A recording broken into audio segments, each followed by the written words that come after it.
Very few people do it. Montpellier. Montpellier. Yes. Montpellier. Well, first of all, congratulations with the premiere of the film. I actually said that the cinematographer is someone I really want to talk to. Like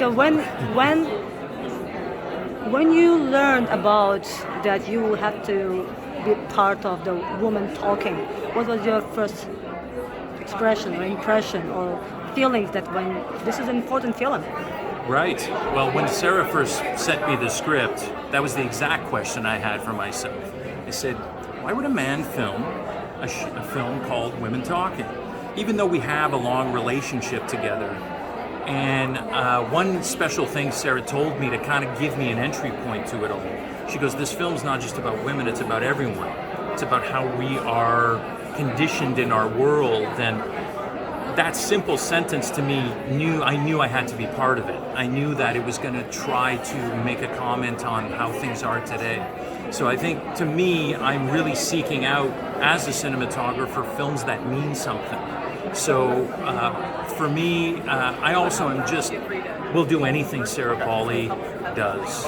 As she keeps calling me, we have very similar sensibilities. I love how she creates a certain tone on her set of inclusion while still very much knowing where she's going and still essentially letting us play in the sandbox per se. So to me, just knowing her, having had a couple of experiences in her narrative films, and we go way back, to me I don't even need to think twice about working on something because I really do trust she's going to continually try to challenge people. And to me, that's what film should be all about. That answered your question. Well, that answers the question quite perfectly. You have mentioned about like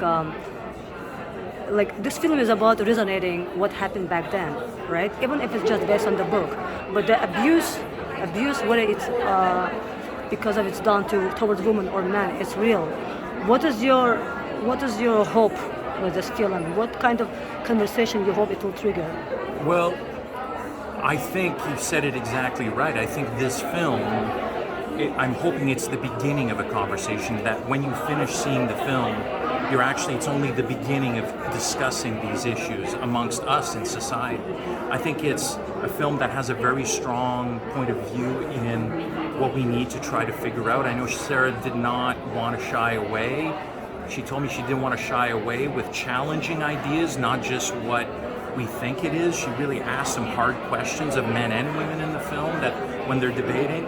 And for me, I just hope it continues that conversation. And I hope men see the film as well, because that's, I think, going to be an important thing, that I hope it breaks through to a male audience, because just the experience of making the film amongst these amazing women, I really learned a lot about our roles in society and the idea of listening to everybody. So I hope, again, that it's not just women that see the film, that men do, and that we start really shifting things. I have a 14-year-old daughter, and I hope there's a better world for her.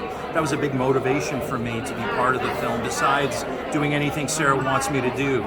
But to me, it just feels real. It feels like a very emotional thing as not just a piece of entertainment, but to move people. So I hope we continue. I hope we just continue to talk, whatever it is, because I still think we need to learn how to have this discussion. And I think this is an entry in that, where hopefully it'll kind of inspire people to say, okay, we don't quite understand how to talk about this yet, although there's a lot of rage, and it's rightfully so, but I think men have to also take a very big part in it and step up. So hopefully that's what we end up doing. Yeah, maybe because just you mentioned that you have a 14-year-old daughter and then you're pretty much a man too. So do you feel like sometimes those who abuse will never stop abusing? And sometimes if they get the power to reverse the time, they'll go back to 50s, 40s and stop women having their rights. Right. I think it's going to take time. I think generations need to switch over. Hopefully our young boys, like in the film, August, our school teacher is the result of, he's a bit of an outcast because the other men are very traditional and they've kind of, thrown him out in a way from being a typical man in the film. So in a way, he represents, hopefully, what it can become. There's a lot of dialogue about the young boys, taking them with us or not. And a lot of them end up staying, and August stays behind to teach them. So to me, it's so present what is happening there. So yes, I mean, there'll always be abuse. I think there'll always be, but hopefully we can minimize it as generations start shifting, and hopefully the film will help doing that. Thank you. All right. Thank you. Thank you.